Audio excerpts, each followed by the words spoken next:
Hi friends, in today's video we are going to discuss about the parts of speech. So let's get started.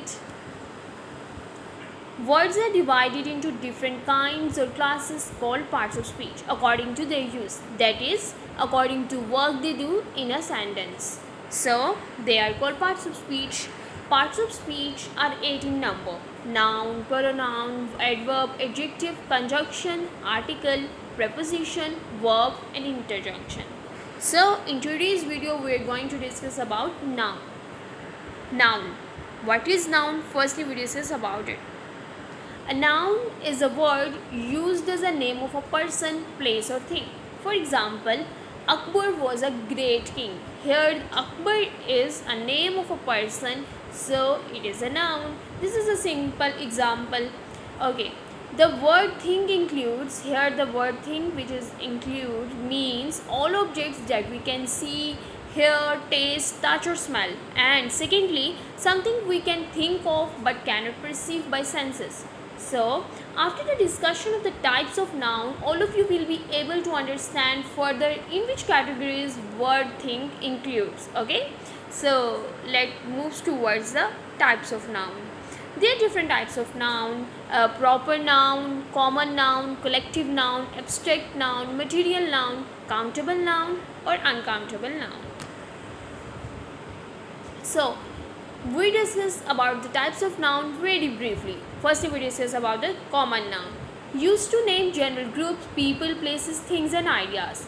Here the focus point is general. So when we are discussing something generally about the people, we call them common noun.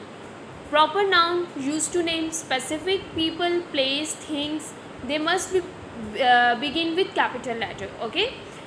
You must be keep in mind whenever you are writing something or you are using a noun, the proper nouns must be capitalized. Their first letter must be capital, but the common nouns, no need of capitalization here. Okay, simply, for example, lady, it's a general term used for all ladies of the world, but if we move towards the Helen, so it's name of a lady, it's specific for that lady, so this is proper noun.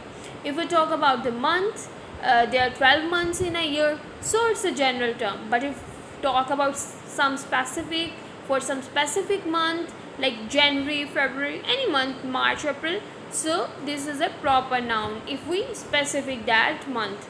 If we talk about day, simply day, all day, 7 days of week. But if we talk about the specific day like Monday, Friday, whatever, so this is a proper noun. I hope you understand.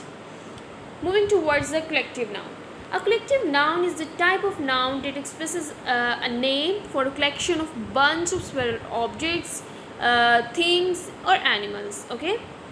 For example, if we talk about the people, here the example of army showing the group of soldiers. Okay, group of soldiers called army. If we talk about bunch, group of flowers, yeah, bunch of flowers, we can usually talk about bouquet or bunch of flowers. So this is the group of flowers.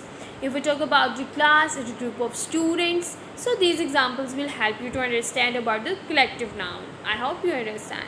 Moving further towards the next type, that is abstract noun. Abstract noun is a type of noun which is not identified or perceived by our body parts or any sense organ. Okay, we cannot touch this type of noun. For example, ability, anxiety, belief, comfort, gain, all there is a list of examples. You can see love, mercy, all these are examples of abstract noun. So abstract noun is which is not identified or perceived by our body parts. I hope you understand, like love, joy. Moving further towards the next type, that is countable and uncountable noun. First we discuss about the countable and uncountable nouns difference, as the name of these nouns giving a clue. Countable noun which we can count, and uncountable noun those nouns which we cannot count. Okay, simply.